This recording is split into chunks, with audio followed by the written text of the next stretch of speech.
and I'm writing an entry right now on something called the third place. The third place is a concept coined by Ray Oldenberg, and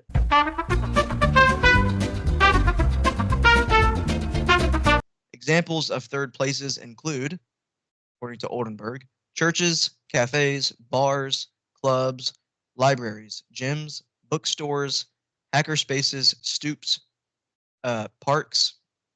A stoop is a small staircase, by the way, leading up to an apartment building. You'll see that often in cartoons or shows, people hanging out in Brooklyn or whatever on stoops. Parks, theaters, and other places. And Philip and I are going to discuss a little bit about the third place. We're gonna go pretty casually. Philip, I'm sending you the link to this page right now, so you can see it if you want to while we're chatting. Philip and I just recorded for about 15 minutes, or it was about 20 minutes, and decided that we actually were operating on like the incorrect definition of the third place, because I started reading the criteria for a third place, and it wasn't fitting what either of us were really thinking. Philip, you said something along the lines of the 8 characteristics of third places are based on modern presuppositions. And so I'd like to go through the 8 criteria first and foremost, and then if you wouldn't mind, I'd like to chat about the modern presuppositions you were thinking. We'll go through one by one. Okay. In his book, The Great Good Place, Oldenburg summarized his view of a third place with 8 characteristics. Number 1, neutral ground. Occupants of third places have little to no obligation to be there. They're not tied down financially, politically, legally, or otherwise, and are free to come and go as they please. Number 2, it must be a leveling place. Third places put no importance on an individual's status in society. Socioeconomic status does not matter, allowing for a sense of commonality among its occupants. There are no prerequisites or requirements that would prevent acceptance or participation in the third place. Number 3, conversation is the main activity. Playful and happy conversation is the main focus of activity in third places. Although it is not required to be the only activity, the tone of conversation is usually lighthearted and humorous. Wit and good-natured playfulness are highly valued. 4, accessibility and accommodation. Third places must be open and readily accessible to those who occupy them. They must also be accommodating, meaning they provide for the wants of their inhabitants, and all occupants feel their needs to have been fulfilled. 5th, there are regulars. Third places harbor a number of regulars that give the space its tone and help to set the mood and characteristics of the area. Regulars to third places also attract newcomers and are there to help someone new in the space and feel welcome and accommodated. 5, or 1, 2, 3, 4, 5, 6, a low profile. Third places are characteristically wholesome. The inside of a third place is without extravagance or grandiosity and has a cozy feel. Third places are never snobby or pretentious and are accepting of all types of individuals from various walks of life. And I expect that number 6 here will come up whenever we talk about how these criteria are actually based on the modern presuppositions you were talking about, Philip. 7, the mood is playful. The tone of the conversations in the third places is never marked with tension or hostility. Instead, third places have a playful nature where witty conversation and frivolous banter are not only common but highly valued. And lastly, 8, it's a home away from home. And I will have something for sure to say about this. Occupants of third places will often have the same feelings of warmth, possession, and belonging as they would in their own homes. They feel a piece of themselves is rooted in the place and gain spiritual regeneration by spending time there. I just read that for the first time. Yeah. I actually haven't read that all the way through. I X-ray read it. So these are and then of course the first example of a historical third place is ancient Greece, public squares, and then imperial tea houses, the European coffee house. Those are 3 ancient examples. So let's freaking get into it. We were talking about pubs and bars. Go ahead, Phil. Yeah, I mean, I think, and once again, we'll touch on his 8 criteria because I think inadvertently, now mind you, I don't know if this is supposed to be an all-encompassing criteria that he's trying to get at, because some of the things that he mentioned, if he's mentioning these coffee houses or he mentioned churches, I believe is one of the examples, correct? Obviously, a church doesn't fit all those criteria, at least a church in a traditional sense, right? If we're Protestant quote churches, right? Like, yes, that checks the box, but a church, right? Like if you walk into an Orthodox church, it's going to be grandiose. It's going to be extravagant, right? But let's actually go through some of the 8 characteristics and see which ones stand the test against an Orthodox church, which is, like you said, grandiose. Neutral ground. Occupants have no obligation to be there. If you're Catholic, You do have a Sunday obligation. If you're Orthodox, there is an obligation, but a roundabout way basically says you don't. Um, okay, it is a leveling place. It doesn't matter who you are in society. Philip, your church like has homeless people right Yeah, all the time come for liturgy. sure. And that's how it traditionally would be in a church. It'd be hierarchically structured, of course, right? And even today, like you see our church, like the homeless people prefer to sit in the back of the one in, so, but it was hierarchically structured. It's not like the poor were turned away or anything like that, but they were usually sat in the back, whereas the nobles, the lords, the royalty would sit, I would say, closer towards the front, because the church was sort of an image of how society was structured, right? Or society was structured based on the hierarchy of the church. I think they know that they should be in the back because people are hesitant.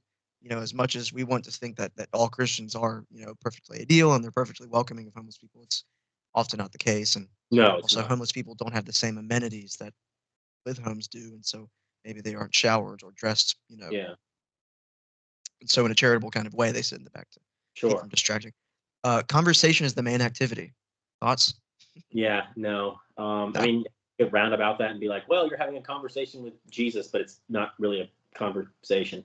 Um, it's a sacrifice at a banquet or taking place. It's a sacrifice in the ancient world. There's no difference. Sorry, quote Dr. Taylor Marshall. There is no bifurcation in the ancient world between a sacrifice and a meal. I know you like to say the mass is a sacrifice and then a meal, but it's like in the ancient world, there's not really a difference between the two. Yeah. I'm sorry. Yeah. I mean, that's what you have to expect that with, with reactional liturgical theology, right? You're, Yeah. you're Oh going yeah. to have to get down to the bare bones and really it's just a rehashing of the response to the Protestant Reformation, right? The Yeah. Oh Counter yeah. Reformation. Yeah. Yeah. Because the Protestant Reformation bifurcates in the first place, and the Catholic reaction is to bifurcate it back the other way. Which, okay, Yeah. fair enough, but it still misses the mark. Yeah. Both do. And that's what's honestly kind of, in a way, hilarious about it. Yeah. Okay. Next one is accessibility and accommodation. Is the Orthodox Church readily accessible to those who occupy them? Is it accommodating, meaning they provide for the wants of inhabitants? Traditionally, a church would, right? I mean, and even to this day, there is, at least in many Orthodox churches, I know mine does, and there's many Catholic churches, I'm sure, that do this as well, but provide for the needs of the homeless in the area. We hand out food, we, provide, certain types of clothing in the winter for people, provide them meals, that sort of thing. So yes, it's accessible, and I would say it's accessible and accommodating. Although I would say that those kind of have those are more modern buzzwords, at least according to our ears. But nonetheless, I think the spirit of that is there. I would Maybe not, agree. yeah, not the spirit of the buzzwords, but the spirit of actual Christian charity. We could call it. Yeah, what the church proposes to offer in its ideal form, it does Yeah, offer that.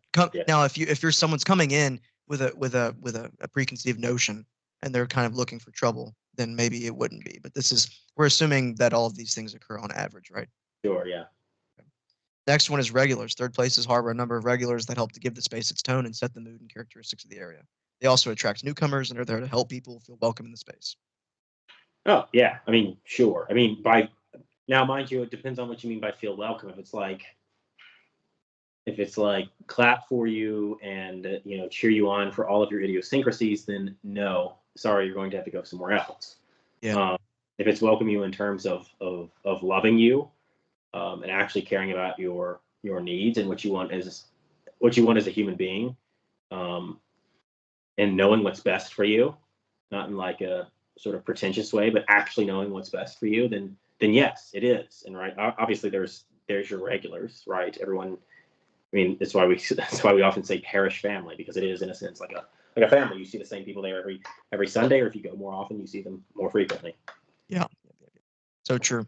And even when I was Catholic, there were 4 or 5 select individuals that perfectly fit their own distinct archetype. There was, Yeah. and this exists in the Orthodox parishes as well, especially if you're in a heavily ethnic one. There's the babushka, there's the theology guy, there's the weirdo, there's the giga chad. I mean, there's everyone, and all Yeah. those people are like they identify with the parish. Yeah. Okay, this one, okay, a low profile. Third places are characteristically wholesome. the inside of a third place is without extravagance or grandiosity and has a cozy feel. Now, I think those two things are not mutually exclusive. Yeah, no, I agree.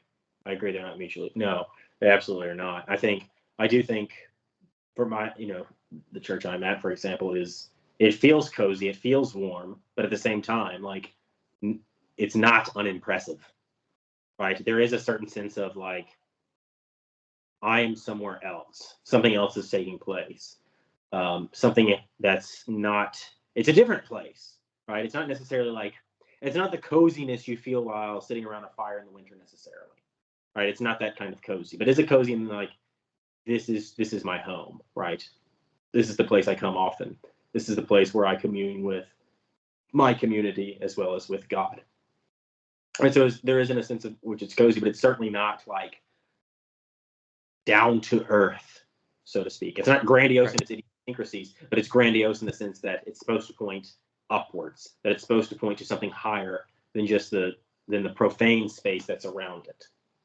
You should feel different when you walk in the church, right? You should be able to come in from a bustling, noisy street and walk in and be like, wow, this is you don't feel like you're in the same place. I think a lot of people have had that experience, right? You're in some strange place, it's noisy, it's loud, and you walk into, at least if you're Orthodox or even if you're Catholic, right, you walk into an older church and you're like, and you walk out and you're kind of shocked again by what you see on the outside. Yeah, exactly. And let's be clear.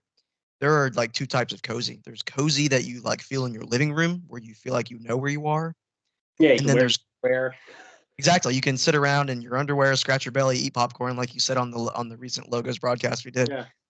But then there's also a cozy you feel that's kind of womb like, it's vitro like. It's like when you're 4 or maybe even 3 or 4 or 5 and you're in a very big strange place with your dad. Your dad's this towering figure of power and comfort and protection. And that's a very special type of coziness that I think many people can identify with when they enter a large and extravagant and grandiose place, which, according to the criteria of Oldenberg, those are mutually exclusive, but maybe not after all. No, I don't think they are. Once again, I think he is getting at something, but once again, he's writing this at a time of, now once again, I'm not necessarily sure of his background, but he is writing this at a time of modern presuppositions, especially if he's not a historian and knows these places. But I think in the modern sense, like he's hitting the mark, and he's doing a good job of describing modern third places. Of course, yeah, I agree. For sure. And I think like low Protestant, the average low Protestant non-denominational American church is going to fulfill these criteria much more closely. Yeah, I would. I would say. I mean, I don't feel cozy walking into a warehouse, but exactly. It gives off chaotic vibes, and I want to like pull my hair out and put in earplugs more so than like I'm gonna snug in here or whatever. It's like, right. What the hell are these strobe lights and smoke screens doing, and why are they like screaming? And it's not really cozy, but maybe the average like Baptist, traditional Baptist church, right, feels something more like this. I don't know. Yeah, and I mean, it's tempting to gaslight people that have the wrong framework, and so they walk into like dumb places and feel okay, but it's like you shouldn't feel okay in there, but they don't know. Yeah. And so it's tempting to be all all pretentious like and be like, well, you shouldn't be happy. Okay, next criterion is the mood is playful. The tone of conversation in third places is never marked with tension or hostility. Instead, third places have a playful nature where witty conversation and frivolous. All right, this one just fails immediately. Yeah, no. I mean, I don't know what kind of church he's describing. Once again, perhaps he's saying these are some of the criteria. A third place has to have some of these, right? But doesn't necessarily have to meet them all. I mean, I guess if you're at your average Pentecostal place, you're checking the boxes, man. Like, Pastor, Bill is up there telling his jokes and, drinking his coffee because, you can't, they don't drink beer because that's bad or something. Maybe that's Baptist more so than Pentecostals. If there's any Pentecostals watching this, they can gladly correct us. But it certainly does witty conversation and frivolous behavior certainly does not describe, maybe at the Novus Ordo it does.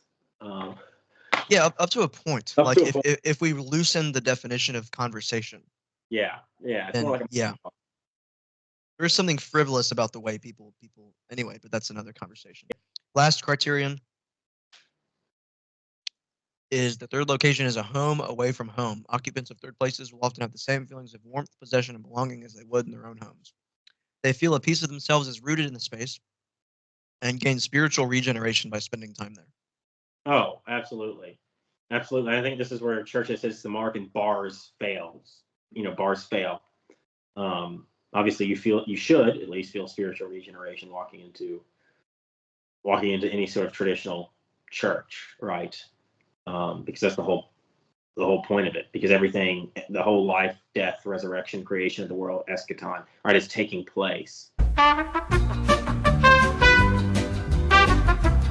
within the liturgy, or at least it should be. Right.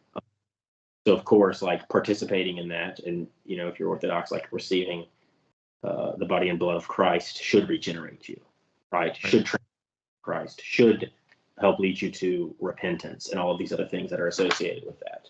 Also making you feel at home, right? Or also making like this is where I'm supposed to be. This is where I belong. Right. Excuse me. Yeah, you definitely you should feel like you're inheriting something in a proper third place. I feel like, and yeah.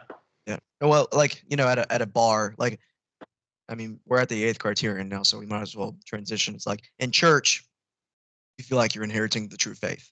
Yeah. You're rejoicing in finding comfort and having found the true faith. I mean, it literally, we say at the end of the divine liturgy, we have seen the true light, we have received the heavenly spirit, we have found the true faith. Yes, exactly. Yeah. At a bar, we're going to stretch terms now, which is what we should do if we're going to get to the bottom of something. But at a pub, strictly speaking, a traditional Irish pub, for example, which I know very little about, but I mean, I can LARP as knowing about it. So there is a type of faith that is regenerated by being there. And we can say it's a faith in your community, a faith in your friends, and a faith in the place that you live in is going to provide for you in both of those prior things. Yes. Right? So what is a pub all about compared to a bar? I mean, bars are a much later sort of thing than pubs. So you have in traditional so we'll rewind a bit, right, as we have to, right? So some of the earliest sort of places like this are Sumerian, places of drinking, right? Oftentimes, I know this is like a thing we see often days. It's sort of marked, people sharing a dessert with 2 spoons, but they would literally have these giant vats of beer and would drink from straws. They were, of course, environmentalists, so they didn't use plastic straws. They used, I don't know what they used, but they weren't used plastic. Clay. Yeah, clay. Regenerative farming and clay. Yeah. Yeah. Farm to table, even with your straws. Even straws are farm to table, right? So they would drink out of these giant vats of beer, with these straws. Well, what's the presupposition there? Well, it's assuredly you're facing one another, right? Conversing. Right? You go and relax. And alcohol, when it's properly and when it's used rightly, does that, right? It relaxes you. It eases sort of tensions. Obviously, when if you drink too much, it raises tensions and things get ugly very quickly, as they do at bars, right? So, and this is the thing about bars, is bars are not meant to be community gathering places. They're much more of a product of the Industrial Revolution, right? At this point, remember, family units have been destroyed, right? You've gone from extended family households in the countryside working alongside one another, producing things, to, okay, now we're going to separate ourselves from the family, have a separate place of work now. And then, well, now, the families are scattered, mom's at home with the kids, dad's out at the factory working, blah. Well, he's away, it's a stressful day. What's he do? Yeah. Well, he goes and drinks his stars away, even, single guys, of course. But the family unit, and so this is just a furthering fracturing of the community, right? Everyone's lined up in a row facing one another. Right. Yeah, and this is what we were talking about in the previous recording about how like the most direct speaking to of the fault of the bar is that the bar faces one direction and there's very little seating in the back, and then you have to do the awkward bar lane and 4 people kind of try to like fit into a tuna can, but one guy gets the seat. Or as you were saying, right, like there's like 4 guys in a row, and then the 2 on the outside are invariably going to be excluded, and then the 2 on the inside are going to be the main focus of the conversation. So the outside 2 guys piss off and flirt with a girl, or pretend that they're involved in the interior conversation, right? It's the same thing with sidewalks that are suited for 2 people, but there's 3 people in the group, so one of them's on the grass. Yeah, Yeah, he's on the grass, or he's in the margins, or he's like he forms a tricycle in this. In the margins, touch on that more, please. Yeah. I mean, oh shit, where was I going with that? Yes, we'll cut that. Whatever, who cares, right? No, but I mean, it's the idea that basically, if you have something that's incongruous with the human condition, right, you're going to marginalize somebody eventually, given enough time, right? Well, yeah. It's a law of reality. It's like, given enough time in an incongruent condition, something will go awry.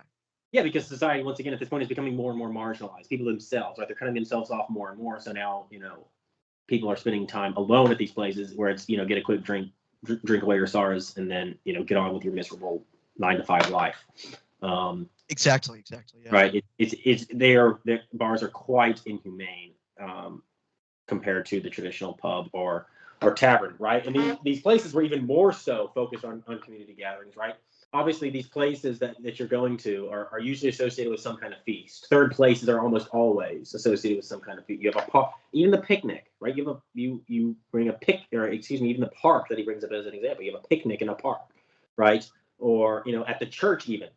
It's a sacrifice. It's a communal sacrifice. It's eating with God, right? It's eating. This is what temples and places of worship have always been. It's eating with the gods. Right. It's the supper of the Lamb. Yeah. Exactly. It's not anyway. Sorry, Taylor Marshall again. Yeah, sorry. I won't bring him up again. But they're always places of consuming something, and that binds the community together, right? Everyone brings something to share, right? Usually, or food is provided by people within the community, because people running these taverns were always part of the community. Everybody knew them. Right, everybody knew that person, except the travelers who would get to know that person during the stay there, because usually they would be lodging upstairs. Right, and that fulfills 2 criteria already of the third place. Exactly. And you see, right, these places during, for example, the Canterbury Tales by Geoffrey Chaucer. This was written in the 1300s. Obviously, it's a very famous Middle English work. I don't remember the name of the tavern / inn the pilgrims converse at, meet at in the store at. Wish I knew. I wish I remembered. But the point is, why are they there? Right. Well, they're on a pilgrimage to Thomas of Canterbury's shrine. And so in a sense, it's like this person, right? This thing is coming down and binding the community together, as you have in a liturgical function, right? It's a reception of something, right? It's a coming down of this third thing that binds them together, and they share a meal, right? And it's based on specific times and seasons. I think that's the biggest important thing, like, that we can sort of distinguish between because they become profane in a way, these gathering places, right? We don't consider them sacred anymore, right? Most people, if they're thinking correctly, consider the church sacred. Like, that's really the last remnant of something that's sacred. But these other places weren't really considered sacred by any means whatsoever. Oftentimes they weren't, right? But most of the time they were based on something sacred. Right. They didn't have to think about how they were sacred back then, because they were a regular part of the rhythm of the year. Exactly, right. They were just an extension of the function of the life in the church, whereas now we've separated it into these little categories, right? Right. Where yeah. It would come down, right? So examples of this, like, it didn't even have to be in necessarily a tavern. Eamon Duffy, in his book The Shirting of the Altars, talks about what happened on some of these processions. He says this. So he's referring to a fellow named Roger Martin, who lived in the under the reign of he lived pre-Protestant Reformation and post. So he lived under the reigns of Henry, Mary, and Elizabeth, I believe. And basically his family, they lived in Long Melford, which I believe is in the east of England. If there's any Englishmen watching, they can correct me. But he says this. Duffy says this. Martin also describes the major processions of the year. Corpus Christi, quote, when they went likewise with the Blessed Sacrament and the procession about the church in green copes, end quote. St. Mark's Day in the Rogation days, when the litanies were sung and the parish processed with handbells and banners, quote, about the bounds of the town, end quote. Each day's march culminating in communal drinking. In addition to these processions, Martin includes 4 bonfires in his picture of the ritual year at Long Melford.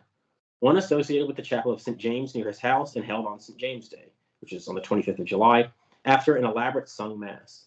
The other bonfires took place on Midsummer Eve, which was always the feast of St. John the Baptist, which falls on which is June 24th, and on the eve of St. Peter and Paul's Day, 4 days later, which is 28th and the 29th of June. And then 1 week further, on the eve of the summer festival of St. Thomas of Canterbury, which would be obviously the 6th and 7th of July. These 3 bonfires and feasts, at which the poor were entertained at the expense of Martin's grandfather, were evidently all assimilated to the St. John's fires, since on these occasions, watch candles were maintained throughout the night before the image of St. John the Baptist. They were by no means peculiar to Melford or to Eastern England, and similar communal religious fires and feasts occurred on all these days all over England. What's particular about this? Well, number one, they're having gatherings at particular times on a common space, right? What else is happening here? All people are being welcome. It's talking about the poor being fed, right? So check this mark. But it's in association, right? It's not at a church, of course. They're not drinking in the church. Right. They're not chowing down on stew in the church, right? But it's an association with it, right? It's an association with it, where the poor are being fed, where the entire community is welcome, where everyone's being bound together in union with this highest principle. So really, this is almost the ideal, perfect third place, right? Maybe not according to those exact criteria, but in terms of hitting those criteria in their fullest sense, right? Everybody being welcomed. And that's the thing about these feasts. There's room for frivolous talk. They would have to be associated with these things, right? The poor are being fed, right? There's a religious element to it. And let's be clear about something that you touched on is that there's a principality that binds people's movement to and from, a third place, and that principality can be the idea of friendship, leading friends to a bar. It can be God leading pilgrims to a sacred site, right? Yeah. It can be employment, leading you to a cafe to talk with your friends on a lunch break, right? All at a cafe. But one thing that's clear in this example that you just read is that they had bonfires, and if we want to be strict about it, many people say bonfires comes from the word bone fire, which comes from ancient English ceremonies where they burn bones, right? So if drinking wasn't obviously ritualistic and symbolic enough to suggest that this is a third place, the bonfire must be, because what people do around bonfires is they dance and sing and they drink, and this has never happened before. This is great. They dance and they sing and they tell tales and they play instruments and so on and so forth, which is exactly what happens in a third place. Right. It's always involved with the story that unites the community together. And I think that's something we've lost touch at. Even go before in the early Middle Ages, right? You had these mead halls that people would gather in during the winter, particularly. But they still had them in the later Middle Ages. Obviously, these turned into more taverns. But the thing is that they're perfectly coordinated, right, with seasonal changes. You notice when all these bonfires are, they're all in the summertime, right? People weren't really doing these at Christmas. Well, why? Well, because it's freaking cold outside. They're more so gathering in the homes during the winter periods, right? Gathering in mead halls during the winter periods because it's warmer in there. Yeah. Right. It takes a lot of energy. Like we think couldn't they have just gone to the, it's like they can't just go to the grocery store and get some ground beef and cook up some burgers. Right. If you want to stay, you gotta kill a cow. And in the winter, that's a long time to spend outside in the freezing cold. Yeah. And the cows are put up with clothes, to keep from dying in the frigid hell, Yeah.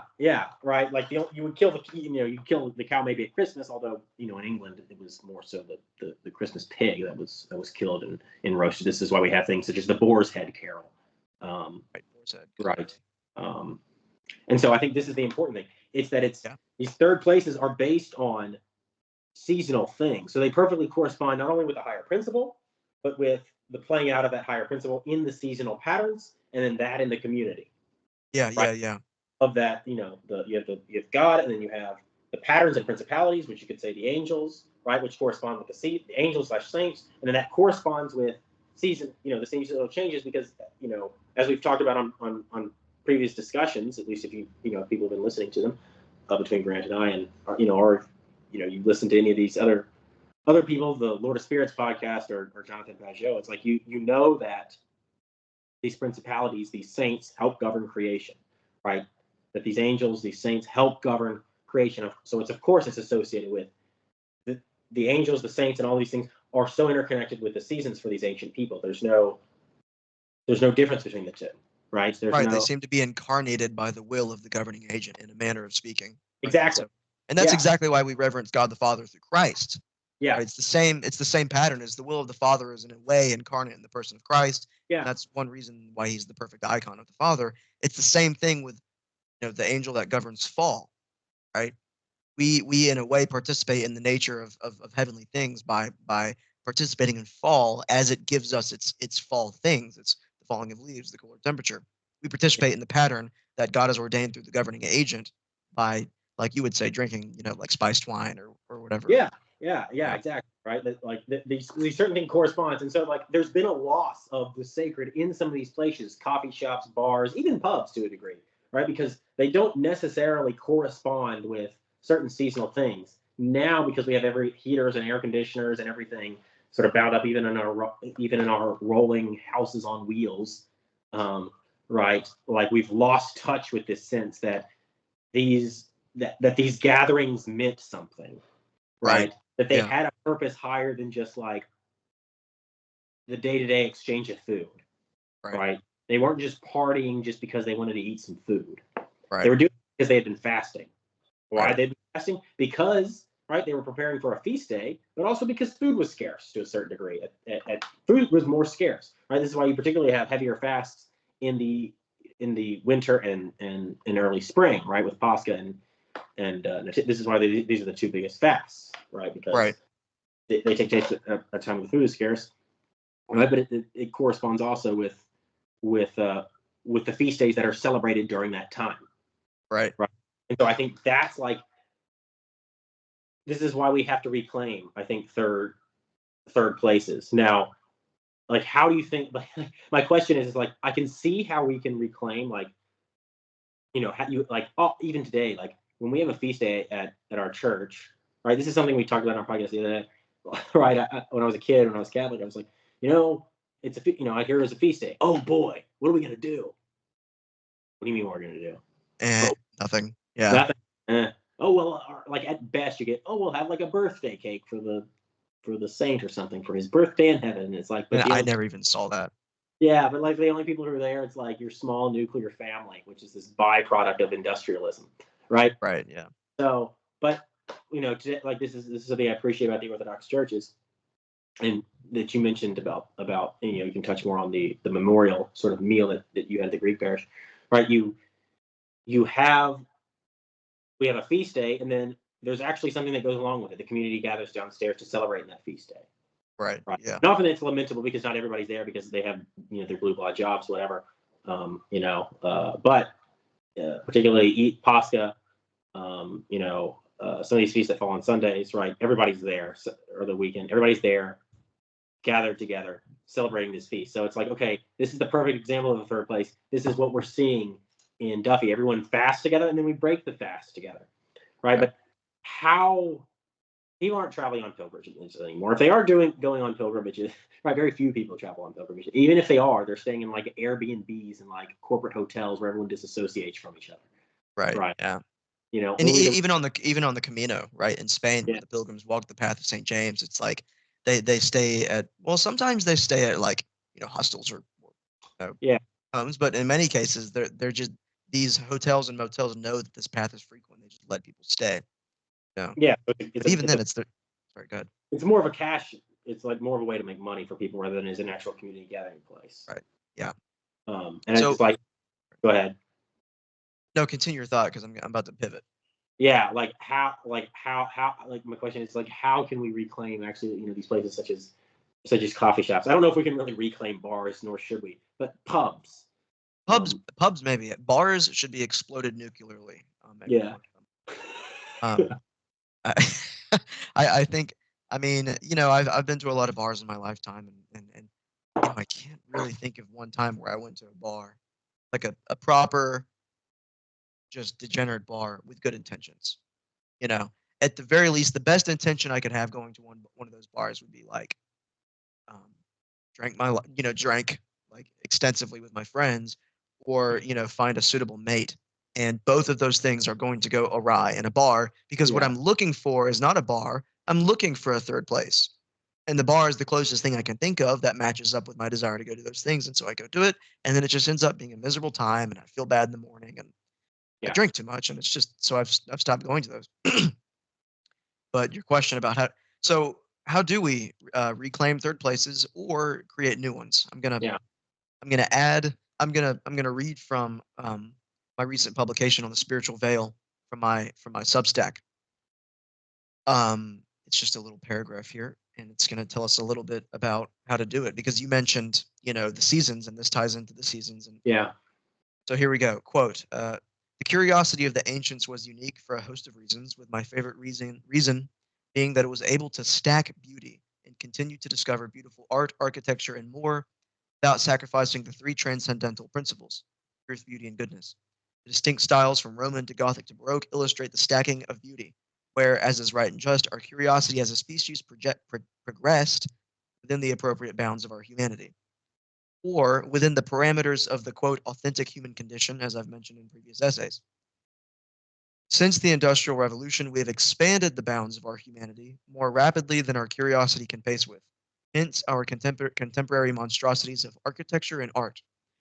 The characteristics of contemporary design always averages out to the state of the species."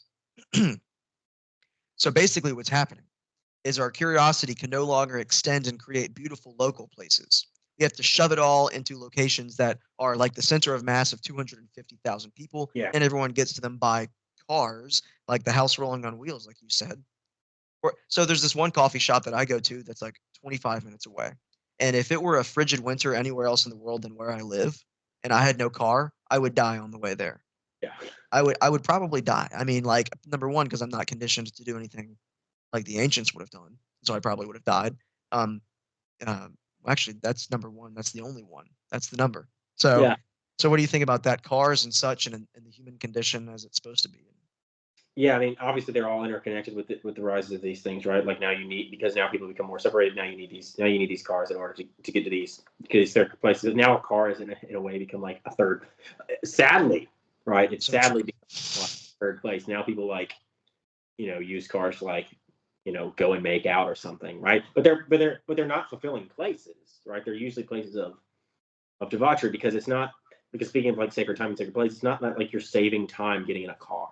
Like that's our misconception. Oh, I'm so glad we have cars. We save so much time. No, we don't, because everything's been spread further and further apart. All you've done is, as Jonathan Pageau says, you have compressed space when you do that. So now you're missing the local community that was around you, or in some people's cases, that was once around you, right? Because it's been destroyed because of cars, right? Now, because now you have to go out further and further onto the edge of things, right? And like traditionally, right, as you still see in some European places, right, thanks be to God, like some of these places are still placed in more walkable locales, right? Coffee shops, pubs, these sort of places, right? Even the churches, people walk there, at least much more so in Europe than they do in America. Oh yeah, most of America is screwed in that sense. I mean, it only developed commercial activity after the car was, Yeah.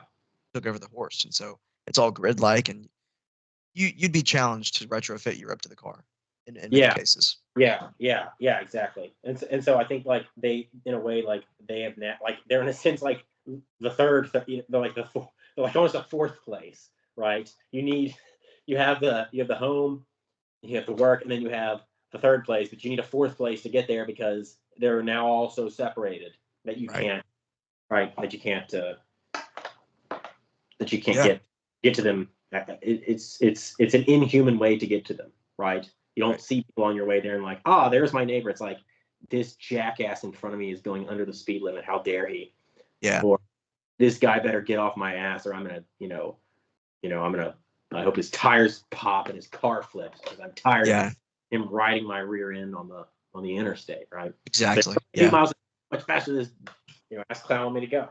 Interstate, sixth place. I mean, screw it, seventh place. Yeah. Whatever. You spend so much time on it, and there's a whole new world that you get. I mean, the car becomes an extension of your corpus when you're on like major roads, and that's why Yeah. it's so agitating when someone's on your ass. Imagine you were walking down the hallway at school, and there was this guy like 1 inch behind you, following you like this, Yeah. like just staring at you. You'd lose your cool. I mean, you throw him against the wall and burn down the whole place. Yeah. And that's why road rage is such a psychopathology for our time, Yeah. because we extend the cars as us. Yeah, yeah, exactly. And it becomes even more so. It becomes worse because it becomes not you, but it's like F this car, right? There's not even a person there anymore. It's just this stupid metal box following me. And I hope it implodes because I'm tired of it, right? There's no longer a person there. At least when you're walking down the hall, right? Like the guy can turn around and be like, yeah, sorry, man, or like whatever. If he's following you, he's usually doing it on purpose to screw with you. He's Right? not apologizing. He's 1 inch from you. He's like, Yeah, look yeah, at exactly. And I think that's the problem with these things. So, okay, I think maybe we can transition into what do we do to reclaim these places? How do right. we how do we build them up again? Well, I have a suggestion.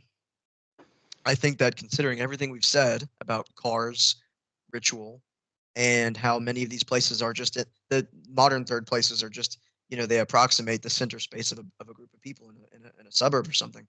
The next best third place could be the house. Yeah, It could be the reclaiming, and this is something I wish we would have touched on a little earlier, but why not now? Right? The one thing that the car took away is the third place, right? yeah, um, and also the living room, right? Because the living room used to be the living room. Like you would go there when you couldn't go to your usual third place. All the gents and ladies would meet up and you would spend time in the living room, yeah, right? And even many old houses still have remnants of this. They have the living room and then they've got like the extra living room or whatever. This was a big feature in mid-century modern houses in the 50s and 60s.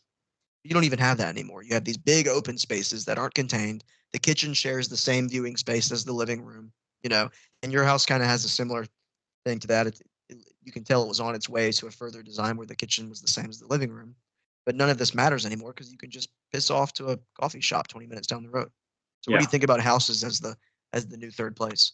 I mean, yeah, it's an unironic. It's sort of an ironic shift back to getting rid of the concept of a third place, right? Which is weird to think about. It's like Yeah. So Washington Irving actually talks about this. I mean, he's post-industrial, of course. I think most people know who Washington Irving is, but if you don't know, everyone knows the Legend of Sleepy Hollow. Washington? That's Washington Irving. Washington. Washington Irving, yes. Yeah. And so what he talks about is he was a diplomatic figure and would often travel to England.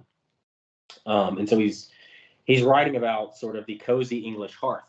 Right, and this is this is well into the 1700s, early 1800s when he's alive. So it's even shocking to see it then, but this was still a remnant that was still there, even post-industrial when society had been fractured. He talks about everyone in the summer goes and roams around and pursues these goes and travels because it's warm out and that's the time for movement and activity. But when winter comes, right, we actually get to see people more to a certain degree because we're now bound to our homes, but we still have the desire to, but there's this desire to for more body during the winter. Right. There's desire for more body for warmth during the winter. You have to have a bigger body, right? Because things outside of you, it's a much more harsh environment, right? Right. Particularly at the time. Nowadays, with our modern technology, it doesn't matter where you are almost how harsh the winter. Yeah. But you can still see remnants of it because infectious disease increases during the winter. So you Oh, can almost guarantee that it's because people are more proximate to one another. yeah, exactly. But also, there's a certain sense in which winter is dark and dreary, but when people gather, it's much more cheerful, right? So in that way, that dreariness, that outside, ironically, sort of actually makes it happier in what takes place on the inside, right? Yeah. Of these homes. So you have the bonfire, you have these you have the Christmas feasts, and all this during the winter. That makes it much more cozy, right? And so I think having the living room, and this is something my wife and I try to intentionally do, is constantly invite people over to our homes. I mean, this is a big thing in Scandinavian culture, particularly is homes, and are much more popular than pubs and bars and coffee shops, right? It's actually the home that's the more prominent gathering place, and there's something cozy to that because, as you mentioned, the ancient concept of this, right? Why do we have fireplaces and why do we have fireplaces in the first place? It's not just this mechanical thing to keep us warm, right? Bar fireplace in the center of the house. It's like, well, so the heat can disperse. Yes, that's all true, right? But sort of the more non-material reason is that that's where people would eat, the family would gather, the extended family would gather, eat, cook their food, and worship their gods, right?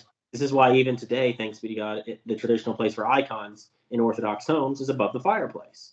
Mm. Right? It's above the fireplace because you can go there, and that's where you worship God. That's where thank Him for, not just thank Him for your meal, but like you invite Him into that act. Right. Right. And if you imagine you had a giant house with a fireplace, and then your icon corner was as far away from it as possible. Yeah. In the darkest and coldest office room where you put all of your, high school peak trophies and everything like that. Yeah. It would be wrong for that, because that the source of energy is where the greatest things belong. Yeah, and people are ultimately gathered around the strongest principality, whatever they choose that to be, right? Whatever their desires move, partly, it can be something bad, but hopefully it's gravitated towards the highest one, because that's ultimately what keeps the family together. Is that highest principality? Is the thing that can fill up everything else, right? It's the thing that has, right, that you share the most in common with, because it's that which you should have most in common about, coming down to bind everyone together. And so I think that's the important, this is where we can see the church and all this extending into the very fabric of the home, and the third place is in the act of reclaiming the living room, right, where everyone's gathering together, worshiping God, sharing a meal together, because that was always the original intent of these places. Was the center, right? Yeah. It's the most basic concept, where because life flourishes the most in the center. Exactly. And that's where energy belongs in the first place, right? That's why the center of town is that's why downtown is important, right? That's where people conglomerate. That's where bodies are warm. That's where energy is had. Conversation is rich. Acquaintances can be made, right? Yeah. And you see everyone that you wouldn't see otherwise. And that was actually pretty good. That was a pretty good full circle finish there. Yeah. That was good. It's been an hour. It's been about an hour. So I think we'll call it here. Yeah. Probably talk about something else tomorrow. Okay, well, thanks for joining us on this really long chat about third places and somehow connecting it all to orthodoxy, localism, pubs, bars, coffee shops, how we can reclaim it, and maybe the house is the answer after all. Maybe COVID taught us something about being at home that we wouldn't have relearned otherwise. So God always redeems, God always blesses, and we invite Him into our homes and ask that He's with all of you. Philip, God bless. Grant, thanks for the talk. Peace, if you will. As it were, in a manner of speaking.